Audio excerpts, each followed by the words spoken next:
house, things begin to change because your prayer cleanse. See, what prayer would do was cleanse the spirits. See, sometimes you got to learn how to dispatch angels. I'm letting y'all go now. Sometimes you got to learn how to dispatch angels to your children's school. Are you all hearing me? Sometimes you got to learn how to dispatch angels to your children's school. Angels are here to minister on your behalf.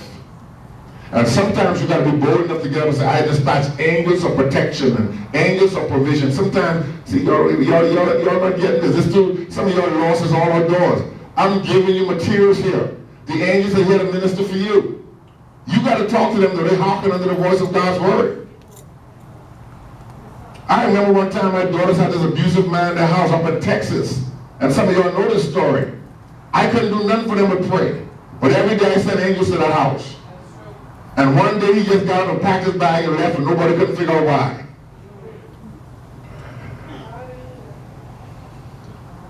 You have the authority to send angels to your children's school. You have the authority to have angels protect them from them divisive spirits, from them abusive spirits, from them manipulating, controlling spirits. You can send angels to their school. You're in ready for this. Let's go on. Are we here? You're in a war. This ministry is in a war. That's why everybody right now, particularly in our finances, and I told you this before, everybody needs to be a partaker in fighting back with finances now.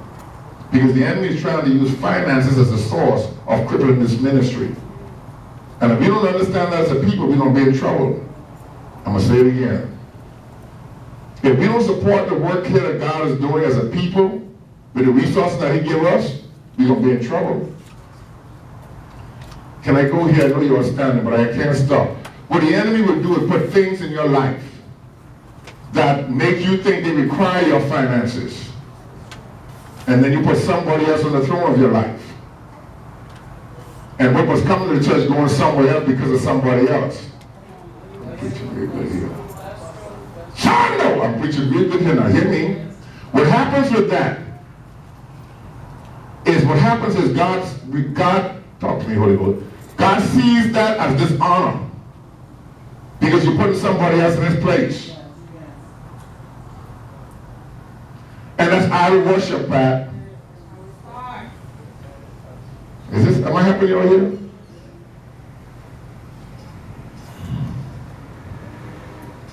I have a plan for Sunday. I'm going to introduce some things to this church. There's some things that we're facing and we got to deal with it. And it ain't like we can't do it because the resources are here.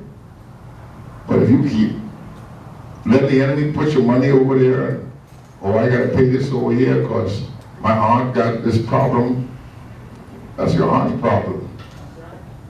I'm not saying don't help people, don't get me wrong. But you can't take what God's allotted for the church to help somebody else with.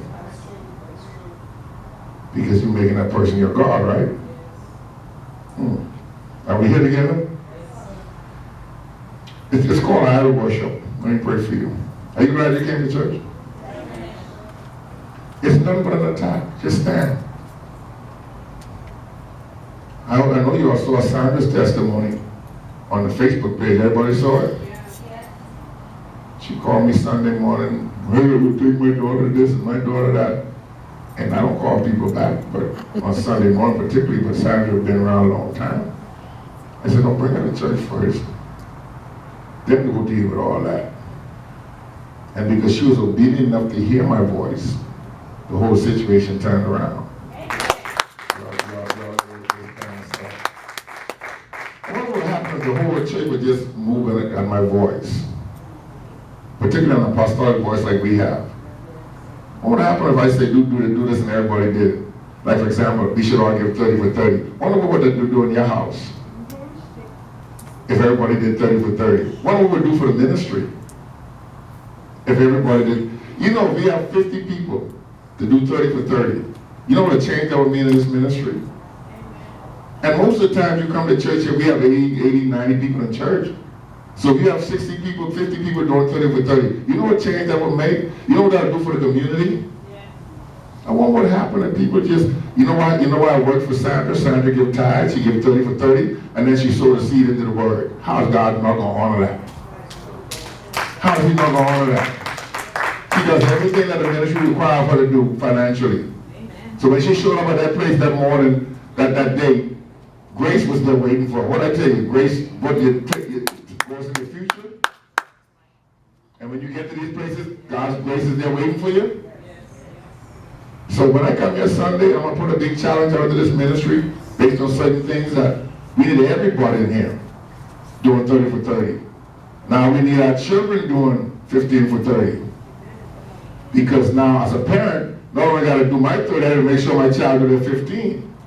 Because if everybody in this ministry gives to this program, we will have no financial problems.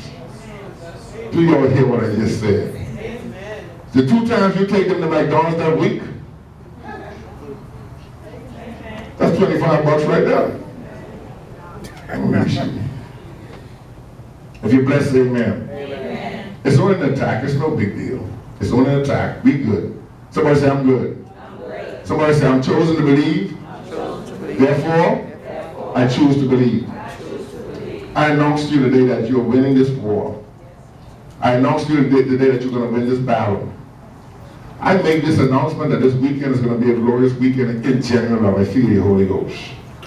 It's going to be a glorious continuation. That's why the enemy is attacking us. It's going to be a glorious continuation of what God's already begun to do.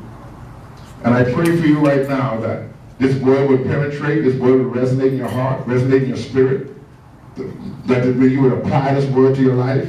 And I'm saying this to you for all you who came here, just stand. It's only an attack. You're not lost. Just stand. If you heard me say amen. Amen. Just stand. It's just an attack. It'll be over before the weekend. If you believe and receive that, clap your hands and give God praise.